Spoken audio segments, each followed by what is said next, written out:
మామా ఆ రంజిత్ గడికి మళ్ళీ కావాలి పిల్లాడంటరా. ఏ ఎంతమంది రా వాడికి? 10 మంది. 10 మంది అంటే ఇంకొకరిని కంటే క్రికెట్ టీం రెడీ అవుద్ది అనమాట. శివ, ఎంతమంది పిల్లలరా నీకు? ఇంకా లేరా? రే, నీకంటే రావణ కూడా 2 సంవత్సరాలు వెనక్కి పెళ్లి చేసుకున్నాడు రా. 2 పిల్లలు కాసానట ఇప్పుడు. రే వెంకీ, తప్పుగా మాట్లాడుతున్నారా? కొంతమంది తమ తోబుట్టు పెళ్లి కోసం ఆగితే ఇంకొంతమంది తమ సొంత ఇల్లు కళ్ళ నెరవేర్చుకుని ఆగుతున్నారా. ఇంకొంతమంది సమస్యలతో బాధపడుతున్నారా. వాళ్ళు ఇప్పటికే చాలా బాధపడుతున్నారా.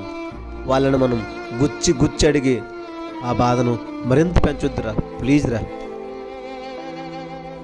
సారీ మామ, సారీ శివ.